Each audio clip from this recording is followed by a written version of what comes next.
3 حاجات لازم تبعد عنهم الفترة الجاية في ثانوية عامة. أول حاجة وهي السوشيال ميديا. طبعا كلنا عارفين إن السوشيال ميديا هي عبارة عن مغناطيس للوقت. الوقت طبعا كله بيتسرق في فرجتك على السوشيال ميديا بصفة عامة بقى. فيسبوك، انستجرام، مقاطع الريلز، تتفرج بقى. تيجي مثلا عندك تيك توك، بتيجي تقعد مثلا 5 دقايق تلاقي نفسك دخلت في ساعة واتنين وتلاتة واربعة. فعشان طبعا تستغل وقتك وما تضيعش وقتك، لان الفترة اللي جاية فترة حساسة جدا ومش مستحملة دلع نهائي، لازم تبعد عن السوشيال ميديا وتتخلص منه. ده اول حاجة. ليه بقى السوشيال ميديا؟ طبعا كلنا عارفين ان السوشيال ميديا اكتر حاجة الواحد بيقضي عليها وقت في يوم. عشان كده الناس بتوع زمان اللي كان عندهم قناة الأولى والتانية والسادسة، وما كانش بقى في نت ولا تليفونات ولا كلام من ده خالص، كان الناس دول أكتر ناس بيستفيدوا بالمذاكرة. ليه؟ لأن الكتاب بالنسبة لهم كان تسلية، الحاجة الوحيدة اللي ممكن يقعد عليها وقت طويل وبتسليه. ليه؟ لأن مفيش بدايل تانية. مفيش واتس، مفيش تليجرام، مفيش انستا، مفيش فيس، مفيش تيك توك، مفيش حاجة الواحد وقته يتسرق عليه. فكان طبعا لما يمل هيلجأ لإيه؟ للكتاب. كان الكتاب الصديق الوحيد للإنسان أيام الناس دي. طب احنا دلوقتي لما جالنا النت والعالم تقدم دلوقتي، خلاص الكل مضيع وقته نص اليوم. مين فيكو أو أنا بصفة عامة، مين فينا نص اليوم بتاعه ما بيضيعوش في السوشيال ميديا؟ الا طبعا هتيجي بقى تظبط نفسك امتى؟ ليالي الامتحان تكون انت تسوح. فانا بعرفك من دلوقتي ان السوشيال ميديا اكبر خطر على طالب الثانويه العامه، فلازم تتخلص منه الفتره الجايه. شوف لك بقى طريقه اتصرف. تدي بقى التليفون لامك، تدي التليفون لابوك، تيجي تذاكر تبعد التليفون عنك خالص. اتصرف وابعد عنك التليفون. المشكلة مش مشكلة سوشيال ميديا بس، المشكلة في التليفون كله. حاول تخلص منه على قد ما تقدر، يا دوبك على سماع الشرح، وأول ما تخلص سماع الشرح ابعد التليفون عنك نهائيا. طيب، ايه هي الحاجة التانية؟ الصحاب. قاطع صحابك. نعم، يعني اقطع صحاب؟ انت بقاطع صحابك؟ اقول لك اه ولا. اللي هو ازاي يعني اه ولا؟ بص، احنا نقسم النصيحة دي نصين. قاطع صحابك، انت مقاطع صحابك اه ولا. بمعنى ايه بقى؟ بمعنى الصاحب اللي هتستفيد منه، اللي هيشجعك على المذاكرة، اللي بيبعت لك مثلا اسئلة ويقول لك يلا نحل دي. انا اصحابي اللي مقاطعهم، يعني بالنسبة لي ازيك الله يسلمك، احنا تقريبا كتير. بس انا مثلا ايه اللي هو، يلا نروح بلاي ستيشن، يلا نروح لعب كورة، يلا ننزل مش عارف ايه، ده بقطع. طب احنا دلوقتي انا ليا 3 اصحابي عاملين جروب على التليجرام، انا الرابع بتاعهم. اللي مش فاهم معلومة التاني بيشرحها له، بيبعت اسئلة، واحد جاب مذكرة مش مع التاني بيصورها له.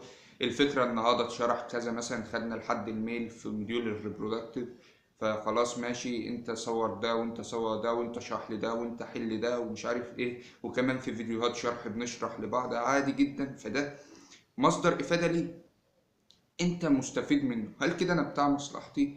لا طبعا، ما تتحسبش كده خالص. انت طالب خايف على مستقبلك.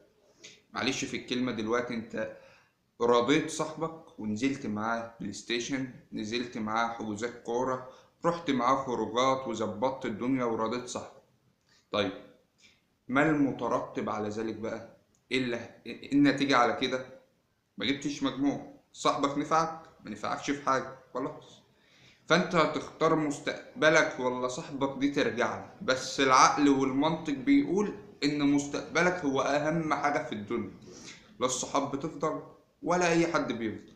في الاخر كل من وسط ده كله مش هيبقى لك غير مستقبلك، كتابك. عشان كده بقول الصاحب، مش بقول لك الكلام ده تعمله طول حياتك، لا، الفترة الجاية بس لحد ما تخلص ثانوية عامة وابقى اعمل اللي تعمله. الصاحب اللي يفيدك الفترة الجاية امسك فيه بإيدك واسنانك، والصاحب اللي هيعطلك ويضرك ابعد عنه خالص. طيب، ايه هي الحاجة التالتة؟ الحاجة التالتة هتنفع مع ناس وناس لأ، بس أنا شايف إن الفترة الجاية مش مستحملة نزول سنتر. ليه؟ لأن أنت خلاص شهر ونص وهتخش على المراجعة أو شهرين، ففترة المراجعة بالذات عايزة طالب قاعد أونلاين. بس في ناس مش بتلتزم بالأونلاين، اللي مش هيلتزم ينزل سنتر ويكمل عادي. طب أنا أنزل سنتر في إيه؟ في الدروس المهمة أوي. مثلا درس كيمياء انا لحد دلوقتي ماشي مع المدرس كويس، مش مراكم فيها حاجة عشان المدرس كويس، بيحل كتير، بيراجع كتير، شيء لا يمكن الاستغناء عنه، مدرس لا يمكن الاستغناء عنه. ففي الحالة دي اكمل معاه. اكيد مش هتكمل مع السبع مدرسين. ليه بقى؟ لان مادة زي الفرنساوي، مادة زي الجيولوجيا، مادة زي الانجليزي، المواد دي ليها بدائل كتيرة جدا اونلاين. عندك مثلا جيو مجد امام، دكتور انجليش، عندك في الفرنساوي مسيو خالد برسيم، عندك ناس كتيرة جدا وغيرهم، ناس كتيرة جدا كويسة في شرح المواد دي. فانت تستثمر الوقت اللي هتضيعه في السنتر في انك تاخده اونلاين، وتوفر الوقت ده تستفيد بيه في مادة كبيرة زي الفيزياء. تمام. هيجي واحد يقول لي طب انا دلوقتي باخد اونلاين والدنيا مش مظبطه معايا. العيب فيك انت، انت اللي راكمت وانت اللي ضيعت الوقت.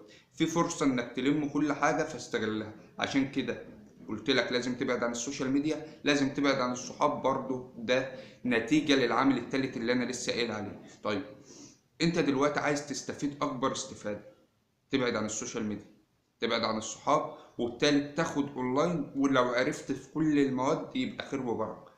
ما عرفتش مثلا في مادة ولا مادتين تقال وبتفهم منهم أوي في السنتر، طيب انت كده وفرت الخمس مواد التانيين اللي هتنزل فيهم سنتر. الله أعلم بقى هتنزل هتلاقي مثلا إيه درس فيه فرق بينه وبين التاني، بتلبس قبله بساعة وبتنزل عشان تقابل صحابك، مش عارف بتطلع بعده تروح تاكل فين.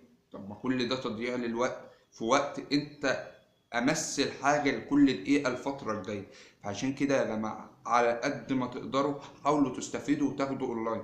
الاونلاين كويس جدا، والله كويس جدا. انا طالب واحد من الناس قسما بالله العظيم لو رجع بيا الزمن تاني ودخلت تالتة ثانوي لأكون واخد كل دروسه اونلاين من يوم 1/8 كله. كنت اخد كل دروسه اونلاين، كل دروسي اونلاين. فعشان كده يا جماعه محدش يقول اللي بياخد اونلاين ما بيجيبش مجموع. احنا كلنا يعني اغلب اصحابي اللي دخلوا طب قسما بالله كلهم بيقولوا يا ريت الزمن يرجع عشان كنا ناخد اونلاين. فالاونلاين ما بيضيعش، الاونلاين ما بيضيعش. حط دي في دماغك كويس جدا، وحط تحتها مليون خط. وبس، ده كان فيديو النهارده، اتمنى يكون الفيديو عجبكم، والسلام عليكم ورحمه الله وبركاته.